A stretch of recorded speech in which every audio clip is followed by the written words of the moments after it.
We are on episode 70. How did that happen? I hope you're all well. I meant to record this in a lovely, relaxed way today. I was going to go to IKEA first thing to get a new chair for my youngest son, who's decided he's too grown up and big for his trip trap.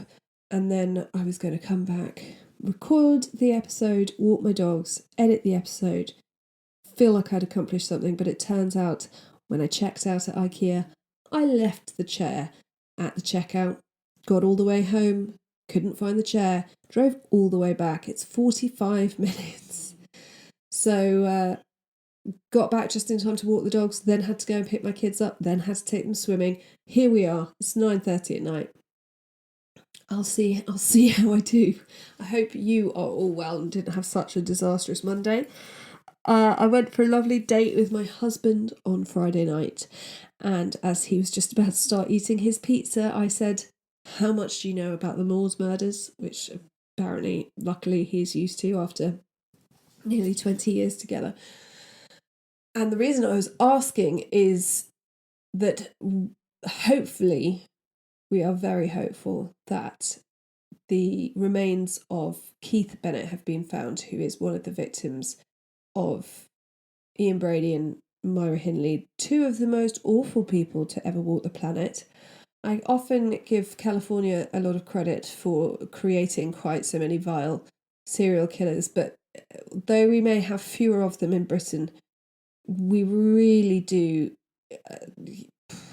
go all out. And the Moors murders were absolutely horrific. I probably will have to cover them at some stage, but they have found remains, and Keith Bennett's mother spent the rest of her life trying to find out where her son was and died not knowing. And if you've read or seen anything about the Moors murders, you'll recognise his face, this little darling face that suffered so much and just was buried out on the moors. And the fuckers who did it would never say where they were. Would never say where he was. So really hoping that they have found him and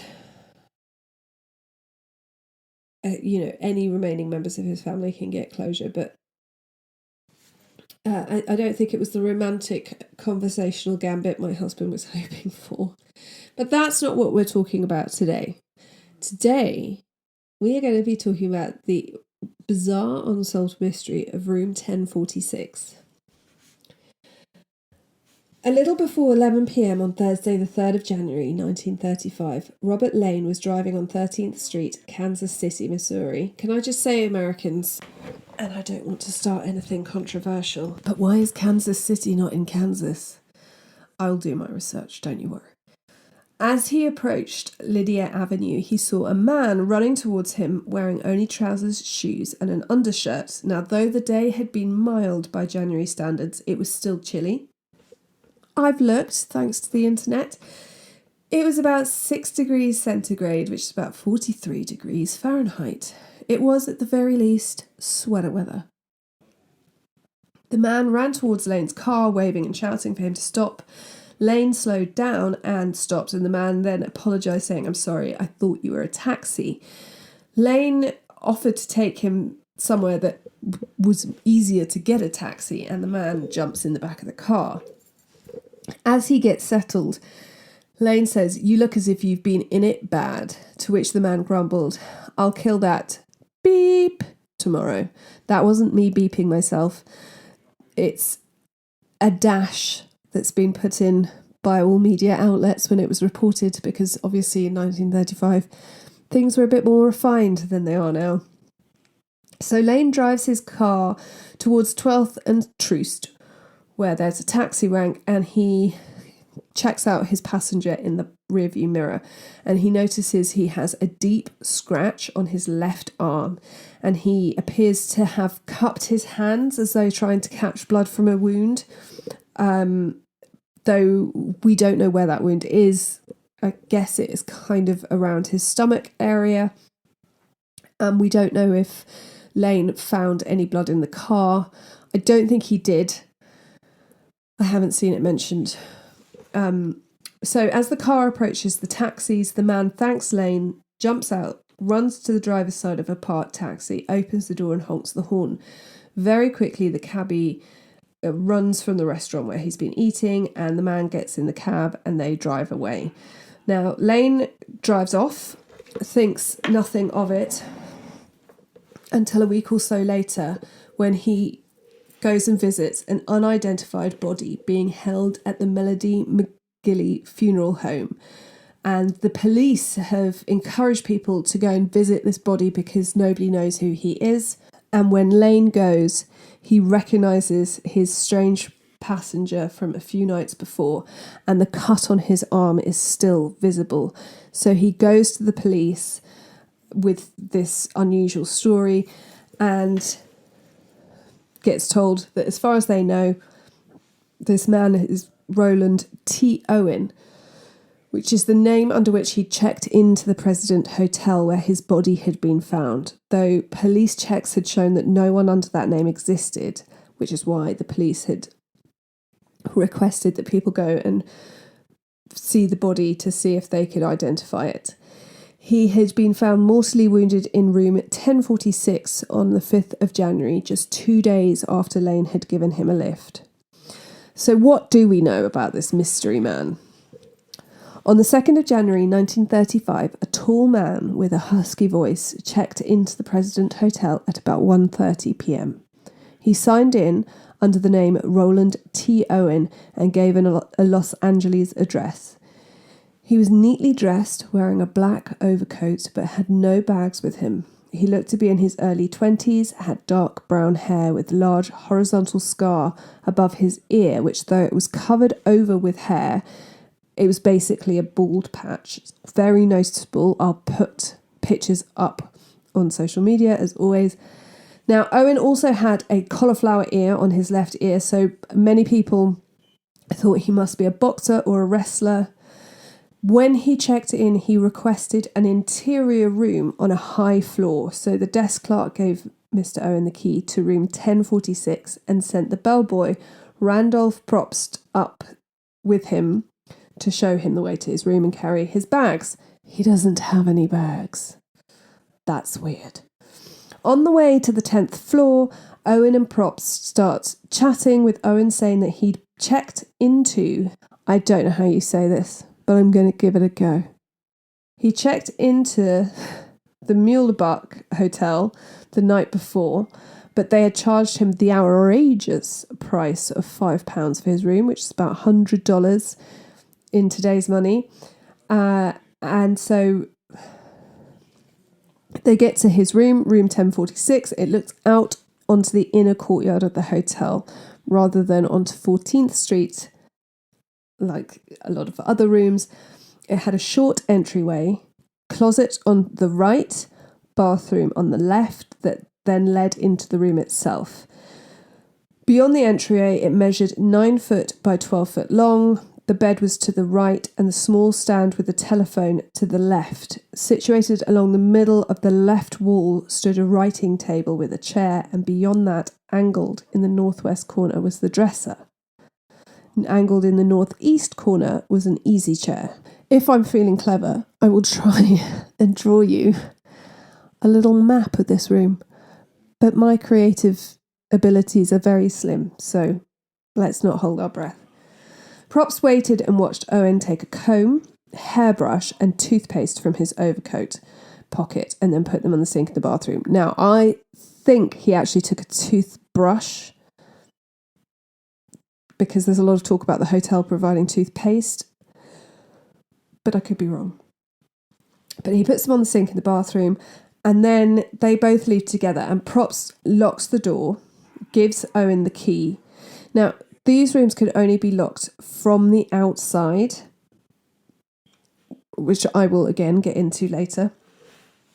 The two men get into the lift together and return to the lobby where Probst went on about his work and Owen left the building. The next person to see Owen was the hotel maid, Mary Soptic. Now, there are some conflicting information about the timing here, because most sources have her visit the room at around midday, but we know that he only checked it in at between 1:20 and 1:30 p.m, so that wouldn't fit at all. But whatever time it is, Soptic arrives that afternoon to clean his room. She had had a day off previously. She finds it locked, knocks, and he tells her to come in. Now, she's surprised to find him there, as she had cleaned the room before her day off and it had been a woman staying in the room. Also, she was confused because, as I said earlier, the room could only be locked from the outside, which would mean that somebody had locked Owen in from the outside. So she enters the room and notices that he has drawn the blinds and is sitting in the easy chair in almost complete darkness. There's only a dim table light on. She offers to come back and clean later, but he says she should carry on as normal. He then puts on his overcoat and goes to leave, telling Soptic that he has a friend coming to see him later, so would she mind not locking the door when she left. 4 hours later, Soptic returns to Owen's room with some clean towels, having removed the previous ones to be washed. This time she finds the door unlocked and Owen fully clothed, seemingly asleep on the bed. A note on the bedside table read, "Don, I will be back in 15 minutes. Wait." Soptic returned at about 10:30 the next morning, which is the 4th of January, and found the door to be locked. Assuming him to be out, because again you can only lock the door from the outside, she lets herself in with her master key and is really surprised because he's there. He's sitting inside in the dark, in the chair in the corner of the room where he was before. She cleans. He says she should stay and clean. As she's cleaning, the phone rang. Owen picks it up and she overhears him say, "No, Don, I don't want to eat. I'm not hungry. I just had breakfast." And then after a minute, he repeats, "No, I'm not hungry."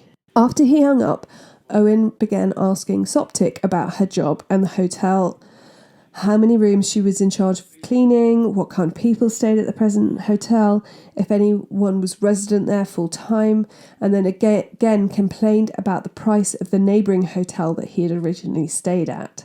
Soptic answered the questions briefly and quickly and finished making up the bed and left. Once again, she noted that someone must have locked Owen in from the outside. Later that day, Soptic returned with fresh towels, as she had the day before, having taken the ones from the room that morning. However, she knocked this time. She heard 2 voices in the room rather than just Owen on the phone. When she announced that she had fresh towels, a loud, deep voice, not recognisable to her as Owen, told her to leave, saying they had enough towels, which she knew they had no towels because she'd taken them to be washed, so she just assumed that they were having a private conversation and didn't want to be disturbed. So some of this might seem like slightly strange behaviour, but the President Hotel was used to out-of-town businessmen who perhaps wanted some late-night company, and they were kind of used to just keeping their heads down and staying out of the way of their customers. Now, as you can imagine, the President Hotel was fairly busy, but there's one guest who arrived on the 4th who's particularly interesting in this case. Jean Owen, who's no relation to Roland, as we'll find out, has come to Kansas City to meet her boyfriend for the day, and then had felt unwell or tired and decided to spend the night in the hotel rather than drive home to the town she lived in on the outskirts of Kansas City.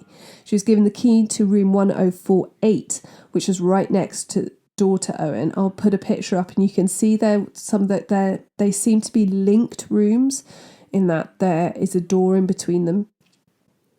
Then that night she heard some really loud voices, men and women, who were arguing and swearing in the next door room. She was going to call down to the front desk to complain but decided not to. And I wonder if she was concerned that they would work out who had phoned down to complain and would make her life miserable. Or was she actually spending the night with her boyfriend?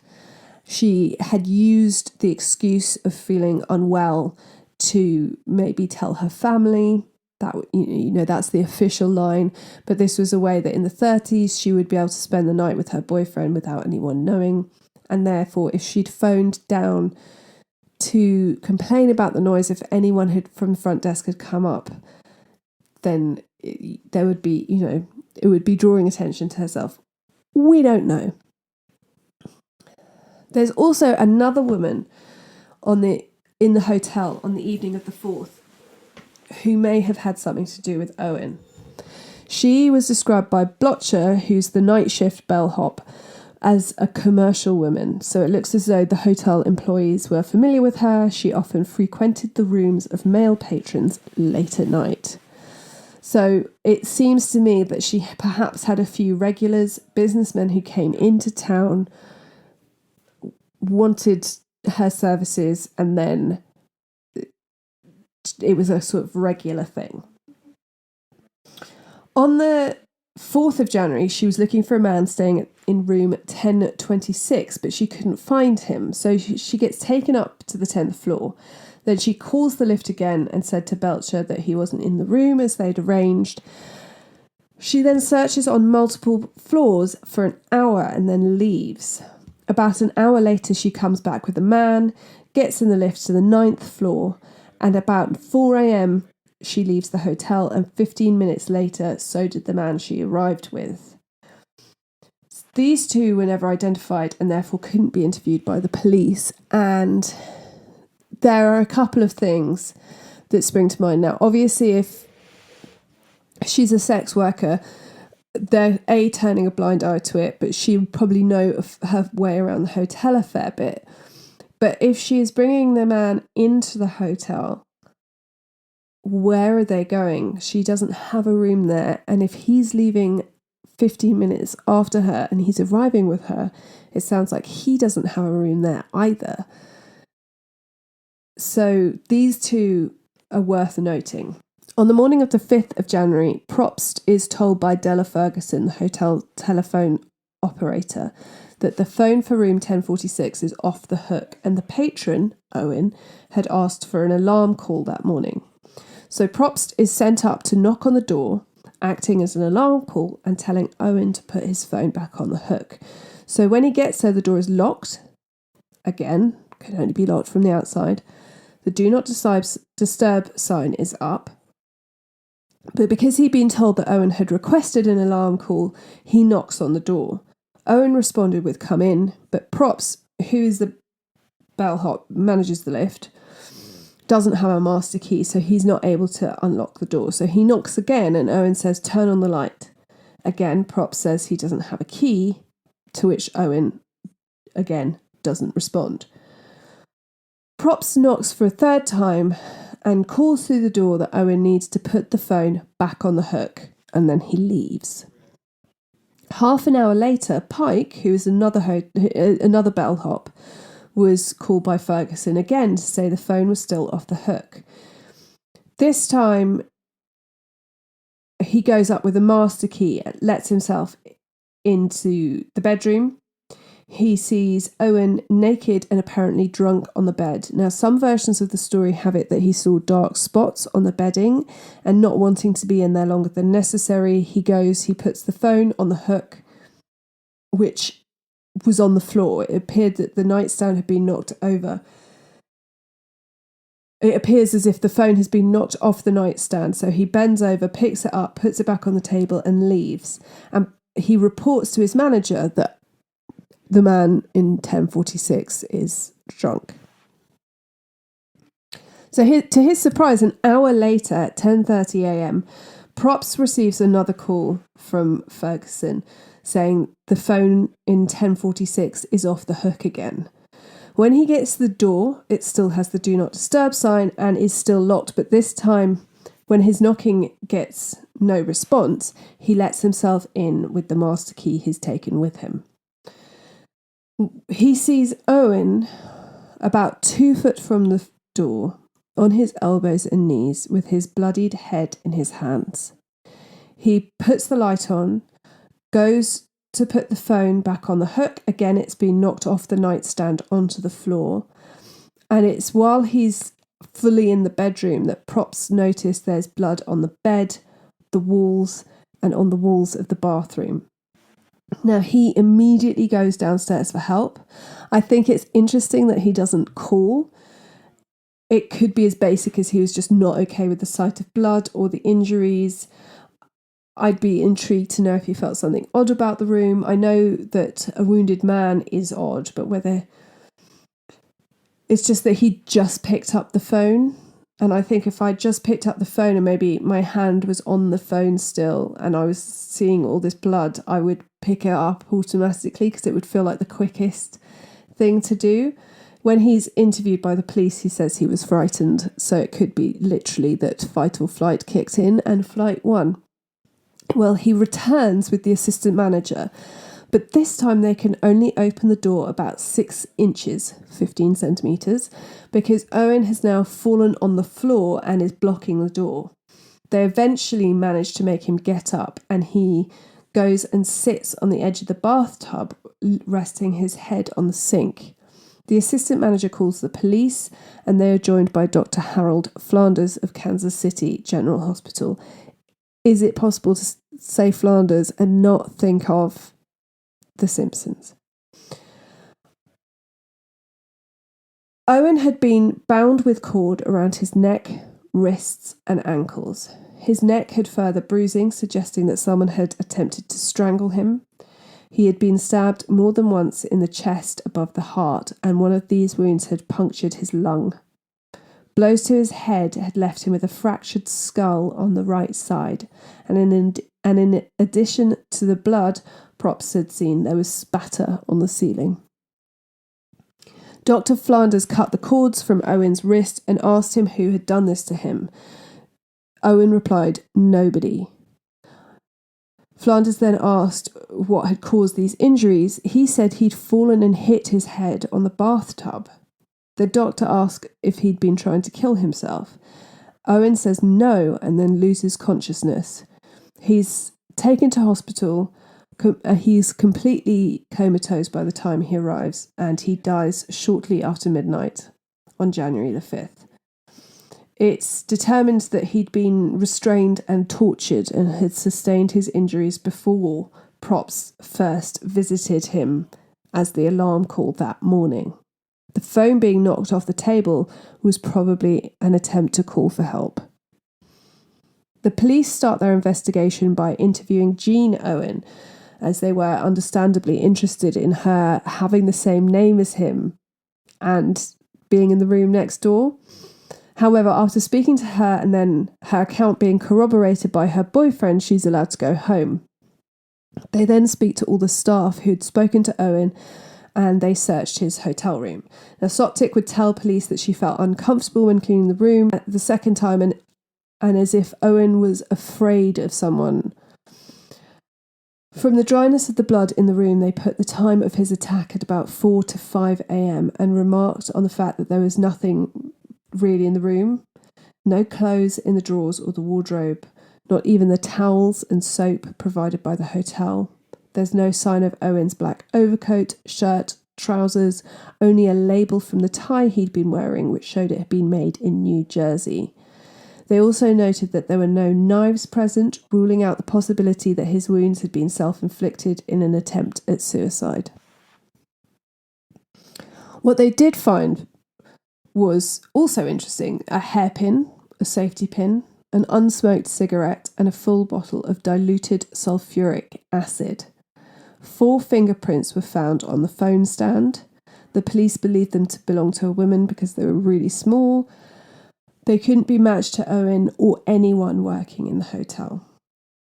Meanwhile, the Kansas City police had been in contact with the LAPD. Remember that Owen had given his address as an LA address. They contacted the LAPD to try and track down and notify his next of kin. They were informed that no one with the name of Roland T. Owen lived in California. The Kansas City police then got the media involved, and tips began coming in. People went to see the body, which was laid out in the funeral home, including Lane, who was able to identify the body as the man he'd picked up on the 3rd of January. Police found this odd, as no one in the hotel reported seeing Owen enter or leave the hotel that day. They did, however, find a few witnesses that saw him at off licenses on 12th Street in the company of 2 women on that day. So Well, there's a lot of weird stuff about this. We'll get into that in a minute. Props told the police that Owen had complained about the prices of the Mühlbach Hotel, and so they checked there to see if anyone under the name Roland T. Owen had checked in. There wasn't anyone under that name, but someone matching Owen's appearance and description checked in using the name Eugene K. Scott, who'd also given an LA address. He'd requested a room on a higher floor with an interior window. On checking with the LAPD, they confirmed that there's no one in LA with the name Eugene K. Scott. It also turned out that he'd been staying at yet another Kansas City hotel, the St. Regis, in the company of a man who's never identified. 9 days after Owen died, a wrestling promoter named Tony Bernardi identified the man as someone who'd visited him several weeks earlier to sign up for wrestling matches. Bernardi said the man gave his name as Cecil Warner. New cases came up needing the police's attention. The media also moved on. By the 3rd of March, the funeral home were preparing to bury the identified Owen in the city's Potter's Field when they receive a call from a man requesting that the funeral be delayed so he could send them the money for a proper burial.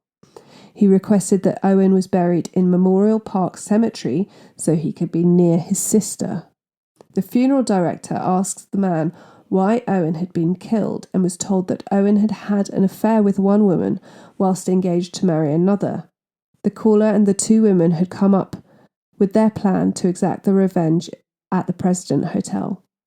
Cheaters usually get what's coming to them, the caller told the funeral home director before hanging up. Does seem rather extreme. So they do postpone the funeral, and on the 23rd of March they receive a package containing $25, around $600 in today's money, wrapped in newspaper, which would indeed cover the cost of the funeral. A local florist receives 2 envelopes containing $5 each for an arrangement of 13 American Beauty roses to go on the grave. They had received a call similar to the funeral directors, and both of these calls were found to have been made from payphones. I don't know how they managed to do that.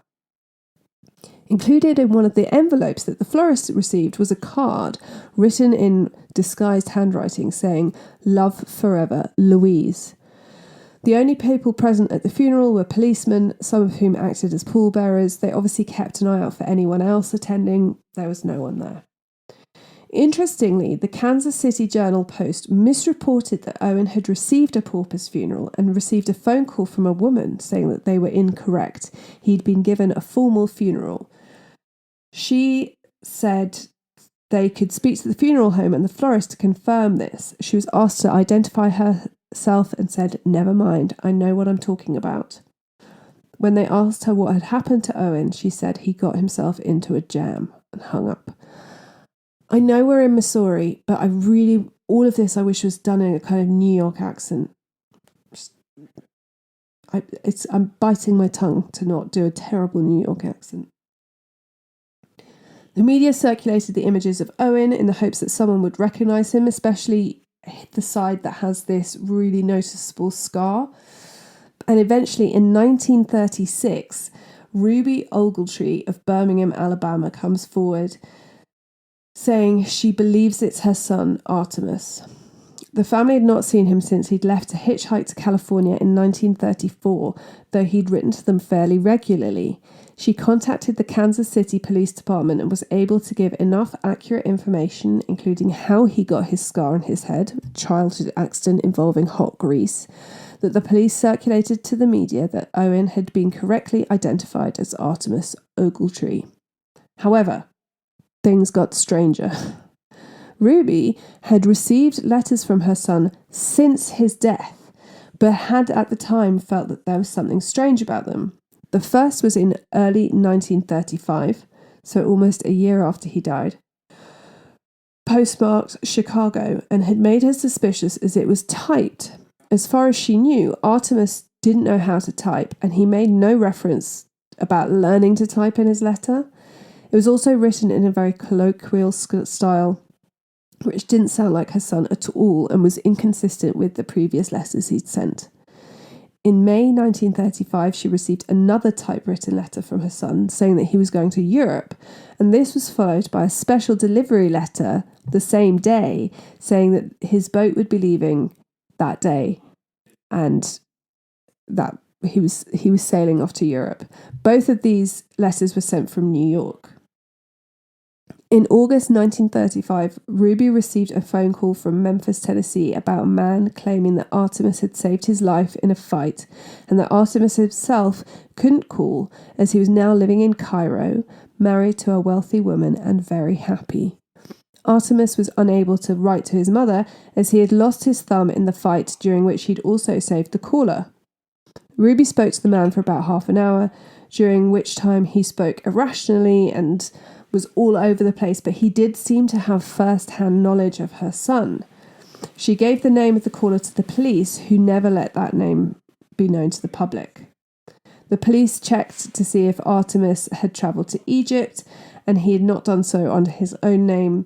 They checked all the passenger records, and they checked with the US consul in Cairo. Nothing. In 2003 or 2004, John Horner, a local historian at the Kansas City Public Library, received a call from someone out of state who said they'd been helping to inventory the belongings of an elderly person who had recently died.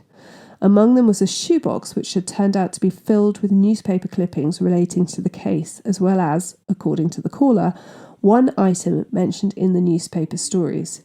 The caller wouldn't give their name or say what the item was. Horner did not make any of this public until the conclusion of the second of 2 blog posts he made on the library's blog retelling the story in 2012.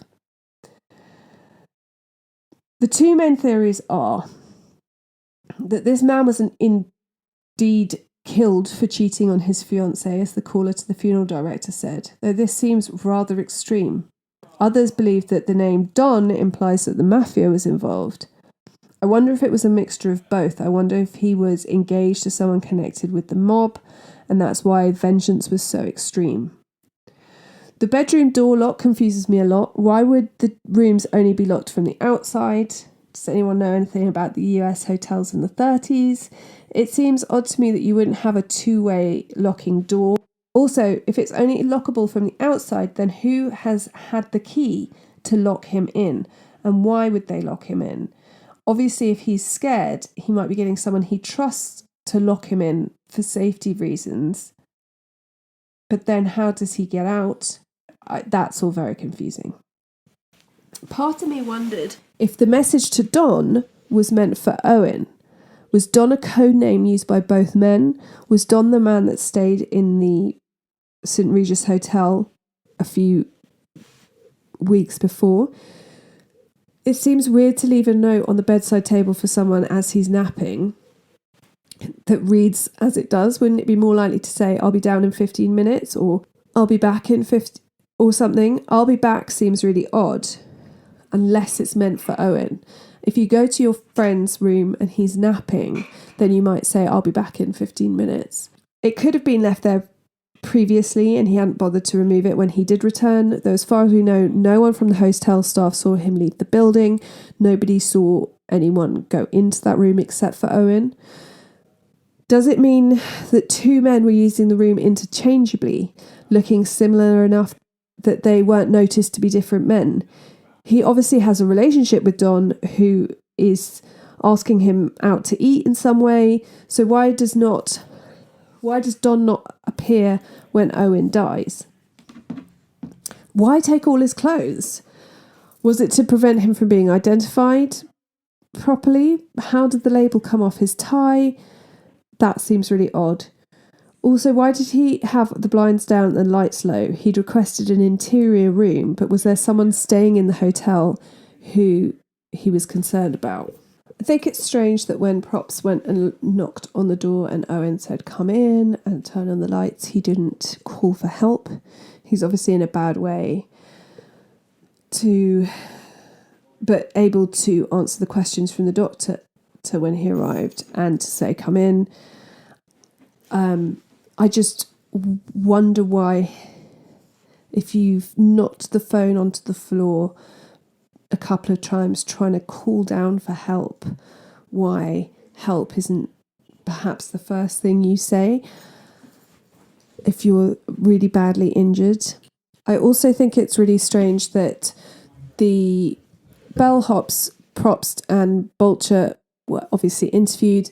They could give timings of when Owen arrived, and the sex worker and other people.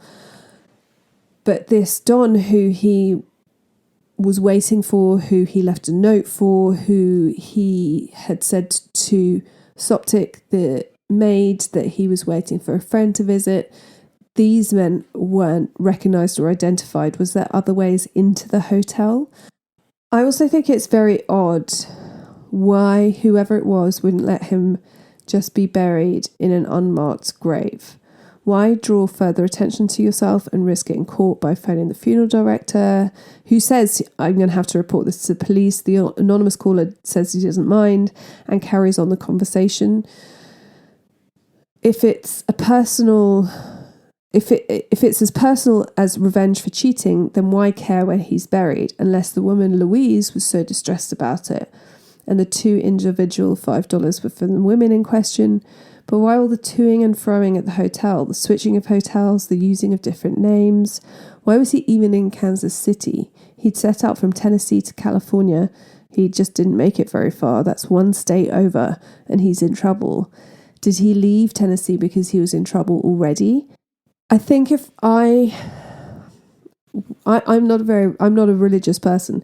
If I had ordered or been involved in the death of someone for cheating on me while I was engaged, or because I was used by a man who was engaged to another woman, if I was vengeful enough to kill him, I don't think I would then care about him having a formal funeral. And I would definitely not want to incriminate myself further by making any phone calls or sending any money anywhere. If it's the mob, which would make sense, they did like to torture people, make an example of people. But why would they care where he was buried? Why write letters to his mother and pretend that he's gone to Egypt? Again, if it's the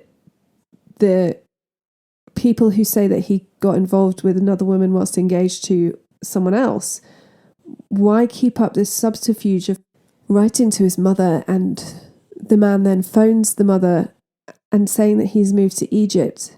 It just seems really odd, because they are not beholden to her unless they know him, unless they know her, unless they're trying to protect her in some way, or they're worried that she could lead them if she gets concerned about him and goes to the police, whether that could lead to them.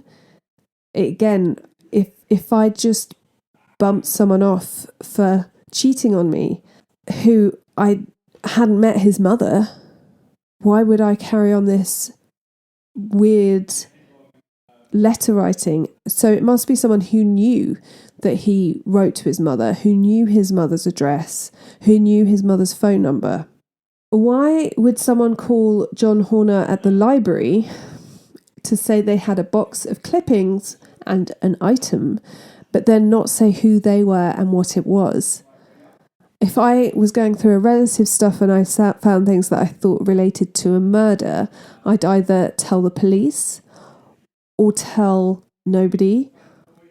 It seems weird to specifically find someone working at a library, call it into them, but basically give them no information.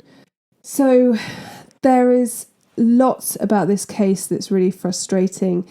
But for me, the thing is that the number of unnecessary anonymous calls.